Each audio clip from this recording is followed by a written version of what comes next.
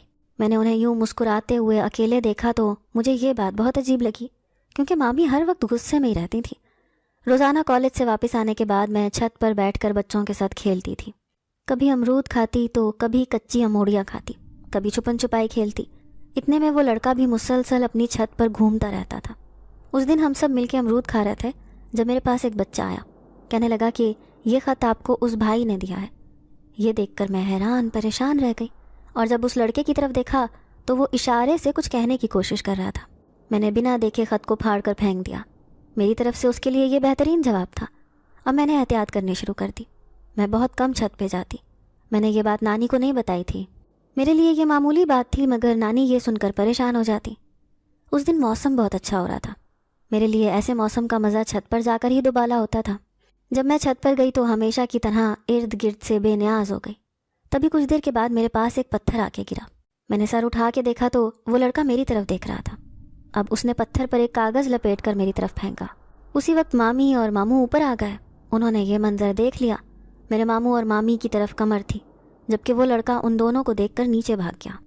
میں نے پتھر اٹھا کر وہ کاغذ کھولا تو اس پر لکھا ہوا تھا، تم اتنے دنوں سے چھت پر کیوں نہیں آ رہی؟ میں روز تمہارا انتظار کرتا ہوں اور تم نے میری بات کا جواب ہی نہیں دیا۔ تبھی ماموں نے میرے ہاتھ سے وہ خط چھین لیا۔ ان کے چہرے کے زاویے بگڑنے لگے۔ وہ مجھے کھینچتے ہوئے چھت سے نیچے لے گئے اور جا کر نانی کے پاس پٹخا۔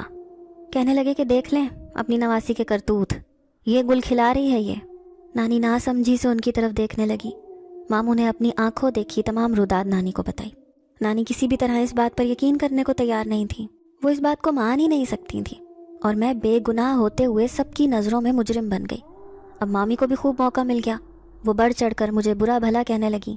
ماموں نے بھی صاف لفظوں میں کہہ دیا کہ میں اب اس کی ذمہ داری نہیں اٹھا سکتا، اس کو اس کے باپ کے گھر بھیج دیں۔ تبھی نانی نے مجبوراً روتے ہوئے ابو کو فون کیا۔ انہیں کہا کہ اپنی امانت اپنے گھر لے جاؤ۔ وہ ساری رات میری آنکھوں میں کٹی۔ میں رو رو کر بے حال ہو چکی تھی۔ مجھے کچھ سمجھ نہیں آ رہا تھا کہ یہ سب کیا ہوا تھا۔ میں تو اس لڑکے کو جانتی بھی نہیں تھی، اور سب لوگ میرے بارے میں کتنا غلط سوچ رہے تھے۔ میں نے اس گھر میں سارا بچپن گزارا تھا، اور آج یہاں پر میری آخری رات تھی۔ یہ سب مجھے بہت تکلیف دے رہا تھا۔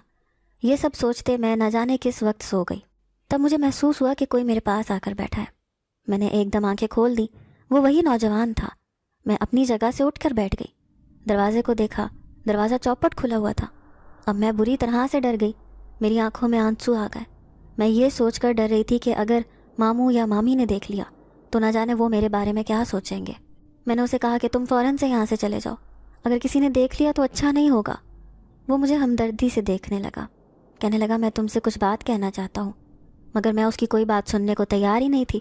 میں اونچا اونچا بولنے لگی۔ نہ جانے کس کس کا غصہ تھا جو اب میرا اس پر اتر رہا تھا۔ تب میری آواز سن کر نانی میرے کمرے میں آ گئی۔ میں نے نانی کو دیکھا تو میری خوف سے آنکھیں پھٹی کی پھٹی رہ گئیں۔ اگر نانی نے اسے دیکھ لیا تو وہ یقین کر لیں گی کہ ماموں اور مامی سچ کہہ رہے تھے۔ میں نے خوف سے اپنی آنکھیں مینچ لیں۔ نانی میرے پاس آ کر بیٹھی، کہنے لگیں کیا بات ہے، تم اس قدر شور کیوں مچا رہی ہو؟ میں نے ڈرتے ڈرتے اپنی آنکھیں کھولیں۔ جب میں نے اپنے ساتھ دیکھا تو میری آنکھیں خوف سے پھٹی کی پھٹی رہ گئیں۔ وہاں پر کوئی بھی موجود نہیں تھا۔ نانی نے مجھے یوں حواس باختہ دیکھا تو کہنے لگیں کیا بات ہے، کیوں اتنی الجھی ہو؟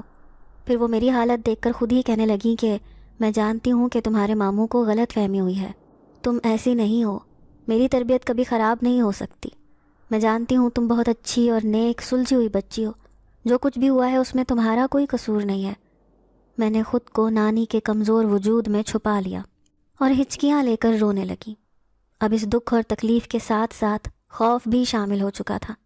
نہ جانے وہ کون تھا اور ابھی ایک دم وہ کیسے غائب ہو گیا تھا۔ نانی مجھے کافی دلاسا دیتی رہیں، تسلی دیتی رہیں، اور پھر وہ اٹھ کر اپنے کمرے میں چلی گئی۔ صبح ناشتہ کرنے کے بعد میں نے مرے ہاتھوں سے اپنے کپڑے بیگ میں ڈالے۔ تبھی میرے ابو مجھے لینے کے لیے آ گئے۔ وہ آج بہت زیادہ خوش لگ رہے تھے، ان کے چہرے پر بہت خوبصورت مسکان پھیلی ہوئی تھی۔ نانی نے مجھے روتے ہوئے الوداع کیا، جبکہ مامی مجھے بہت سرد مہری سے ملی۔ مجھے ان کا رویہ بہت محسوس ہوا، مگر یہ وقت ان باتوں کا نہیں تھا۔ میں اگر کچھ کہتی تو نانی کا دل مزید برا ہو جاتا، اور میں نانی کو تکلیف نہیں دینا چاہتی تھی۔ ابو مجھے لے کر ایک بہت ہی خوبصورت سے گھر میں آ گئے۔ یہ گھر چاروں طرف سے بند تھا اور اس گھر میں ہرا بھرا سبزہ تھا، جو دیکھنے میں آنکھوں کو بھلا لگ رہا تھا۔ میں جب گھر کے اندر داخل ہوئی تو میں پہلی ہی نظر میں یہاں رہنے والوں کی صفائی ستھرائی اور نفاست کی قائل ہو گئی۔ ہر چیز کو اس کی موزوں جگہ پر رکھا گیا تھا، اور یقیناً یہ میری سوتیلی ماں کا ہی کمال تھا۔ تبھی ایک کمرے سے میری مامی کی عمر کی ایک عورت نکل کر باہر آئی۔ وہ بہت ہی زیادہ خوبصورت تھی، اس کے چہرے پر مہربان مسکراہٹ پھیلی ہوئی تھی۔ اس نے مجھے کھلے دل سے ویلکم کیا، مگر میں نے اسے نظر انداز کر دیا اور اپنے ابو کو کہا کہ مجھے میرا کمرہ دکھا دیں، میں آرام کرنا چاہتی ہوں۔ میری سوتیلی ماں کا چہرہ پھیکا پڑ گیا، مگر اس کے باوجود وہ بشاشت سے بولی کہ چلو آؤ، میں تمہیں تمہارا کمرہ دکھا دیتی ہوں۔ کمرے میں آنے کے بعد میں یہ دیکھ کر حیران رہ گئی کہ کمرے کو میری پسند کے مطابق ہی سجایا گیا تھا۔ پردے، فرنیچر، ہر چیز میری مرضی کے مطابق تھی، مگر میں تعریف کر کے ان کو سر پہ نہیں چڑھانا چاہتی تھی۔ انہوں نے بہت پرجوش لہجے میں پوچھا، تمہیں اپنا کمرہ پسند آیا؟ میں نے ان کی بات کا کوئی بھی جواب نہیں دیا اور انہیں نظر انداز کر کے اپنے بستر پر بیٹھ گئی۔ وہ شرمندگی سے واپس پلٹ گئی۔ تھوڑی دیر کے بعد انہوں نے ملازمہ کے ہاتھ میرے لیے چائے اور دیگر لوازمات بھجوائے۔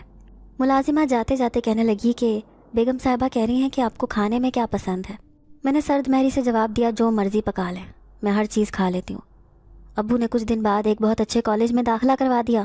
ابو کا میری سوتیلی ماں سے ایک ہی بیٹا تھا، جو مجھ سے بہت ہی زیادہ چھوٹا تھا۔ جب میں گھر پر آتی تو وہ ہر وقت میرے پیچھے پیچھے پھرتا رہتا۔ اس کی زبان مجھے آپ ہی کہتے ہوئے نہیں تھکتی تھی، مگر میں اسے بھی نظر انداز کر دیا کرتی۔ حالانکہ مجھے بچے بہت اچھے لگتے تھے اور میرا تو وقت بچوں کے ساتھ کھیلتے ہوئے ہی گزرتا تھا۔ وہ بھی بہت گولو مولو سا تھا، اس کو دیکھ کے میرا دل اس کی طرف ہمکتا تھا، مگر میں نے خود پر پتھر رکھ لیا تھا۔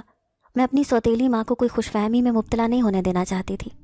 میں اسے تنگ کرنے کا کوئی بھی موقع ہاتھ سے نہیں جانے دیتی تھی، اور یہاں تک کہ اگر وہ مجھے کوئی کام کا کہہ بھی دیتی تو میں اس کام کو خراب کر دیا کرتی تھی۔ میں ہر وقت اسے ابو کی نظروں میں نیچا دکھانے کی کوشش کرتی رہتی۔ اس دن ابو نے میری سوتیلی ماں کو اپنے کپڑے استری کرنے کے لیے دیے، کہا کہ ان کو اچھے سے پریس کرو، میں آج یہی کپڑے پہن کر جاؤں گا۔ اس وقت میں لاؤنج میں بیٹھی ناشتہ کر رہی تھی۔ میں نے ان کی ساری بات سن لی۔ تبھی میرے سوتیلے بھائی نے میری سوتیلی ماں کو اپنے کمرے میں بلا لیا۔ میرے دماغ میں ایک خیال آیا۔ میں اسی وقت اپنی جگہ سے اٹھی، استری کو فل اسپیڈ میں گرم کر کے ابو کی قمیض کے دامن کے بیچوں بیچ رکھ دیا۔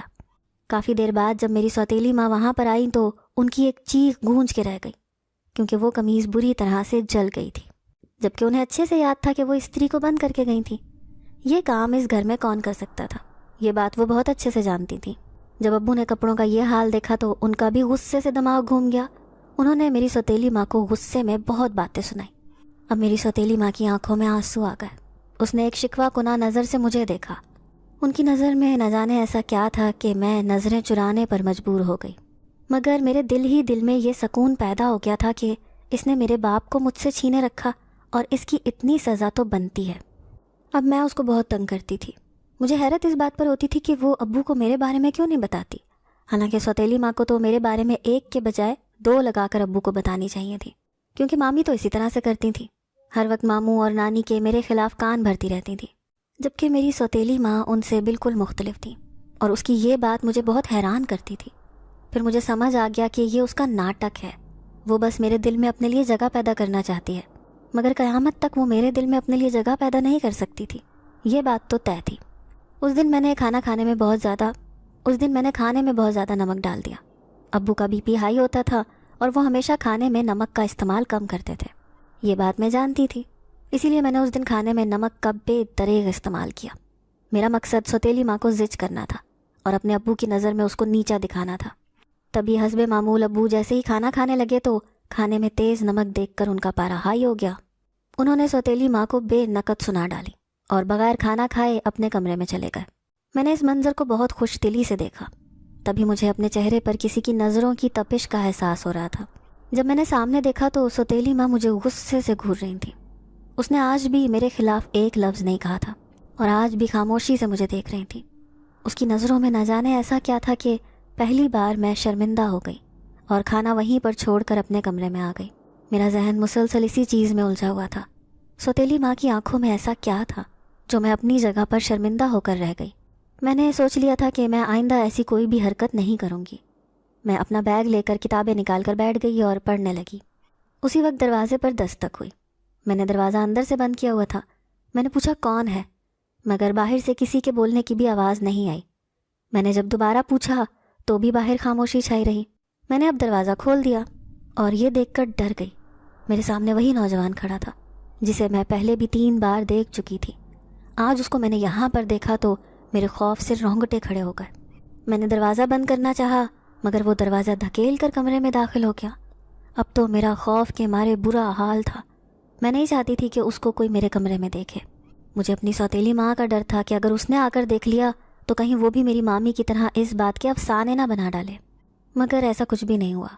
وہ مجھے کہنے لگا کہ گھبراؤ مت، تمہیں مجھ سے کوئی خطرہ نہیں ہے، میں تمہیں کوئی نقصان پہنچانے نہیں آیا، مگر تم اس طرح سے میرے کمرے میں کیوں آئے ہو؟ آخر میں نے تمہارا کیا بگاڑا ہے؟ جانتے ہو اگر کوئی تمہیں یہاں پر دیکھ لے تو کتنی بدنامی ہوگی۔ اس دن تم ماموں کے گھر میں آ گئے تھے، شکر ہے نانی نے تمہیں نہیں دیکھا، پتہ نہیں کیا ہو جاتا۔ وہ پراسرار انداز میں مسکرایا، کہنے لگا کہ یہاں پر مجھے تمہارے علاوہ کوئی بھی نہیں دیکھ سکتا، اس لیے بے فکر رہو۔ اس کی بات سن کر میری آنکھیں خوف سے پوری کی پوری پھیل گئیں۔ کیا مطلب اس بات کا؟ وہ کہنے لگا مطلب وہی ہے جو تم سمجھ رہی ہو، میں ایک جن ہوں اور میں یہاں پر صرف تم سے بات کرنے کے لیے آیا ہوں، اور میں اس وقت صرف تمہیں نظر آ رہا ہوں۔ اگر کوئی تمہارے کمرے میں ابھی آ جائے تو مجھے یہاں پر نہیں دیکھ سکتا۔ یہ بات سن کر میں کئی قدم پیچھے ہٹ گئی۔ وہ ایک جن تھا؟ یہ سوچ کر ہی میرا تو جیسے اوپر کا سانس اوپر اور نیچے کا نیچے رہ گیا تھا۔ بچپن سے جنات کے بارے میں سنی ہوئی خوفناک کہانیاں دوبارہ سے ذہن میں گردش کرنے لگی تھیں۔ میرے چہرے پر پھیلا خوف دیکھ کر وہ کہنے لگا کہ تم مجھ سے کیوں ڈر رہی ہو، جبکہ میں تو کئی سالوں سے تمہارے ساتھ ہوں۔ میں نے تو کبھی تمہیں کوئی نقصان نہیں پہنچایا اور نہ ہی کبھی ایسا سوچ سکتا ہوں۔ میں تو تمہارے سامنے بھی کسی مقصد سے آیا ہوں۔ میں جانتا تھا کہ تم ڈر جاؤ گی اور میں تمہیں خوفزدہ نہیں کرنا چاہتا تھا۔ اگر تم مجبور نہ کرتی تو میں یوں کبھی بھی تمہارے سامنے نہ آتا۔ اس کی بات سن کر میں چونک گئی اور کہنے لگی کیا مطلب؟ میں نے کیسے مجبور کیا آپ کو؟ تو وہ کہنے لگا کہ جو کچھ تم آج کل کر رہی ہو، جانتی ہو وہ کس قدر غلط حرکت ہے۔ تم 2 میاں بیوی میں جدائی پیدا کرنے کی کوشش کر رہی ہو، ایک بیوی کو اس کے شوہر کی نظروں میں گرانے کی کوششوں میں ہو، اور یہ بہت ہی غلط بات ہے۔ تمہیں ایسا نہیں کرنا چاہیے مریم۔ تمہاری سوتیلی ماں ایک بہت اچھی عورت ہے، نہ جانے تم نے اس سے کیوں ویر باندھ لیا ہے۔ یہ سب کچھ میں نے سنا تو مجھے غصہ آ گیا۔ میں کہنے لگی کہ سوتیلی ماں نے میرے باپ کو مجھ سے چھینے رکھا، کبھی اسے مجھ سے ملنے نہیں دیا، اور اب وہ اچھی ہو گئی۔ وہ کہنے لگا کہ تمہاری غلط فہمی ہے، تمہاری سوتیلی ماں نے تمہارے باپ کو کبھی بھی تم سے ملنے سے نہیں روکا، بلکہ تمہاری نانی تمہیں تمہارے باپ کے پاس واپس بھیجنے پر تیار ہی نہیں تھی۔ کتنی بار تمہارے باپ نے تمہاری نانی سے یہاں پر لانے کی بات کی، تمہاری نانی ہمیشہ ٹال گئی۔ کہنے لگی کہ تم ان کے ساتھ بہت خوش ہو، تم ان سے دور نہیں رہ سکتی۔ میں یہ بات سن کر چپ کی چپ رہ گئی، کیونکہ میں اس بارے میں بالکل انجان تھی۔ نانوں نے مجھے کبھی بھی اس بارے میں نہیں بتایا تھا۔ تب وہ کہنے لگا کہ آج کے بعد ایسی کوئی بھی حرکت مت کرنا، کسی کا بھی دل نہیں دکھانا چاہیے۔ اب جو کچھ بھی کیا ہے ان سے معافی مانگو، اور یہ تہیہ کر لو کہ آج کے بعد تم کسی کے ساتھ کچھ بھی غلط نہیں کرو گی۔ اب مجھے بھی اس بات کا احساس ہو رہا تھا کہ مجھے ایسا نہیں کرنا چاہیے تھا، مگر سوال یہ تھا کہ یہ کون تھا، اسے یہ سب کیسے پتا؟ جب میں نے اس سے پوچھا کہ تم کون ہو، یہ سب کچھ کیسے جانتے ہو، تو وہ ہلکے سے مسکرایا، کہنے لگا میں ایک جن ہوں، یہ سن کر مجھے اپنے کانوں پر یقین نہیں آیا تھا۔ میں بے یقینی سے اس کو دیکھتی رہ گئی اور وہ اپنی جگہ سے غائب ہو گیا۔ تب مجھے یقین آیا کہ وہ جو کہہ رہا ہے وہ سچ تھا۔ اگلے دن جب سب لوگ ناشتے کی ٹیبل پر تھے تو میں نے ابو سے کہا کہ پچھلے دنوں سے جو کچھ بھی ہو رہا ہے وہ امی نہیں کر رہی، بلکہ وہ میں کر رہی ہوں۔ آج میں نے پہلی بار اپنی سوتیلی ماں کو امی کہا تھا، اور اوپر سے میں نے جب اپنی غلطی تسلیم کی تو ابو کے چہرے پر خوشی کے رنگ پھیل گئے، اور میری سوتیلی ماں بھی میری بات سن کر بہت خوش ہوئی۔ انہوں نے مجھے گلے سے لگا لیا، کہنے لگی میں نا آپ کو کہتی تھی میری بیٹی بہت اچھی ہے، بس یہ مجھ سے بدگمان ہے، شاید آہستہ آہستہ یہ ٹھیک ہو جائے گی۔ اور میں اپنی سوتیلی ماں کے چہرے کی طرف دیکھ کر شرمندہ ہو گئی۔ وہ مجھ سے کتنی محبت کرتی تھیں اور میں ان سے نہ جانے کیوں بدگمان تھی۔ اب میں گھر میں ہنسی خوشی رہنے لگی اور دل سے میں نے پرانی کدورتیں نکال پھینکی۔ اب میں ابو سے فرمائشیں کرتی، ان سے لاڈ اٹھواتی تھی، اور اب سوتیلی ماں بھی بالکل نانی کی طرح میرے ساتھ پیش آنے لگی تھی۔ وہ اچھی بات پر مجھے شاباشی دیتی اور بری بات پر، غلط بات پر مجھے ڈانٹ بھی دیا کرتی تھیں۔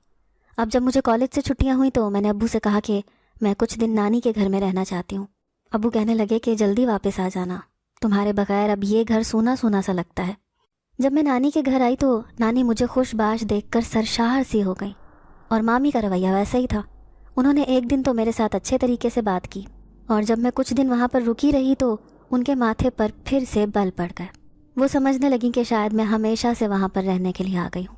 تبھی وہ دوبارہ سے اپنی پرانی جون میں واپس آ گئی۔ میں نے مامی کا یہ رویہ دیکھا تو مجھے بہت دکھ ہوا۔ ماموں بھی مجھ سے اکھڑے اکھڑے سے رہ رہے تھے، گو کہ میں نے اپنی صفائی پیش کرنے کی بہت کوشش کی، مگر ماموں نے میری کسی بات پر بھی یقین نہیں کیا۔ تب میں نانی سے ملنے کے بعد اپنے گھر واپس آ گئی۔ اب کچھ دنوں کے بعد میں وہاں پر نانی سے ملنے کے لیے جاتی تھی۔ اگر میں نہ جاتی تو نانی مجھے خود فون کر کے بلا لیا کرتی تھیں۔ اس وجہ سے مامی کو بہت چڑ ہوتی تھی، مگر میں مامی کی خوشی کے لیے نانی کو اداس نہیں کر سکتی تھی۔ اب پھر سے میری وہی پرانی شرارتیں لوٹ آئی تھیں، اور اب اکثر میری شرارتوں میں وہ جن بھی ناظرین، اگر آپ کو آج کی یہ کہانی اچھی لگی ہو تو ویڈیو کو لائک ضرور کریں۔ اگر آپ کو ایسی دہشت ناک دل کو جکڑ دینے والی کہانیاں پسند ہیں تو ایسی ایک کہانی روزانہ سننے کے لیے ہمارے چینل کو سبسکرائب کریں۔ اجازت چاہتے ہیں، اللہ حافظ۔